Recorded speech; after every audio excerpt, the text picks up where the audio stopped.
अमेरिकेसोबत चर्चा सुरू असली तरी तुर्तास युद्ध थांबण्याच्या शक्यता मावळताना दिसतायत। मध्यरात्रीपासून आखातातून अत्यंत धक्कादायक बातम्या येत आहेत।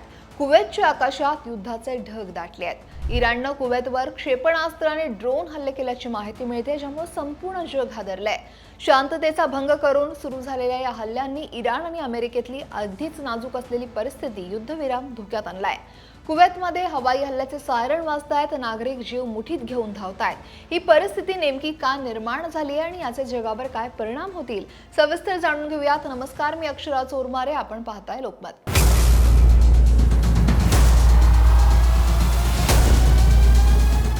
गेल्या काही दिवसांपासून आखाती प्रदेशात तणाव वाढत होता, पण आता हा तणाव युद्धाच्या दिशेने सरकताना दिसतोय। इराणच्या इस्लामिक रेव्होल्युशनरी गार्ड कॉर्प्सनं कुवेतमधल्या अमेरिकन हवाई तळांना लक्ष्य करत बॅलिस्टिक क्षेपणास्त्र आणि ड्रोन हल्ले केल्याची माहिती आता समोर येते। कुवेतच्या संरक्षण दलांनी या हल्ल्यांचा तातडीनं प्रतिकार केला। त्यांच्या हवाई संरक्षण प्रणालींनी इराणहून येणारी अनेक क्षेपणास्त्र आणि ड्रोन हवेतच नष्ट केली। त्यामुळे कुवेतमधल्या अनेक भागांमध्ये मोठ्या स्फोटांचे आवाज सुद्धा ऐकू आले। कुवेतच्या नागरिकांना तात्काळ धोका असल्याची तातडीची सूचना ही मोबाईल फोनवर सायरनने पाठवण्यात आली। त्यांना सुरक्षित ठिकाणी राहण्याचं आणि खिडक्यांपासून दूर राहण्याचं सुद्धा आवाहन करण्यात आलंय। हे हल्ले खरं तर अमेरिकेनं इराणवर केलेल्या हवाई हल्ल्यांच्या प्रत्युत्तरात करण्यात आल्याचं इराणनं म्हटलंय।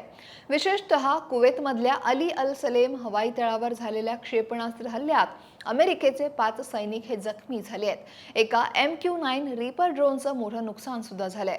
फक्त लष्करी तळांनाच नाही तर कुवेतच्या तेल रिफायनरींवर ड्रोन हल्ल्याची माहिती आहे, ज्यामुळे तेल उत्पादकांना मोठा फटका बसलाय।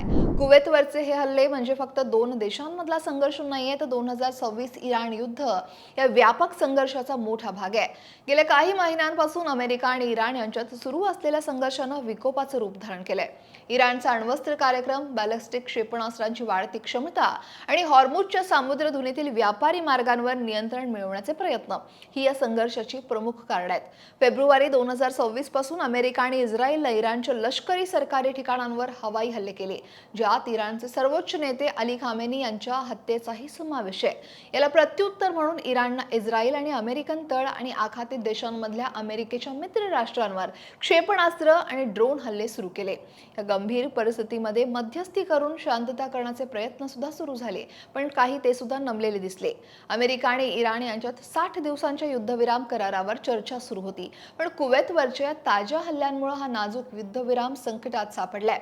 अनेक आंतरराष्ट्रीय संघटना आणि देश या परिस्थितीवर चिंता सुद्धा व्यक्त करतायत। संयुक्त राष्ट्रसंघाने दोन्ही बाजूंना संयम राखण्याचं आवाहन केलंय, पण दोनही बाजूंकडून प्रतिहल्ले सुरूच असल्यानं शांततेचे प्रयत्न निष्फळ ठरताना दिसतायत। या युद्धजन्य परिस्थितीचा सर्वाधिक फटका सामान्य नागरिकांना बसतोय।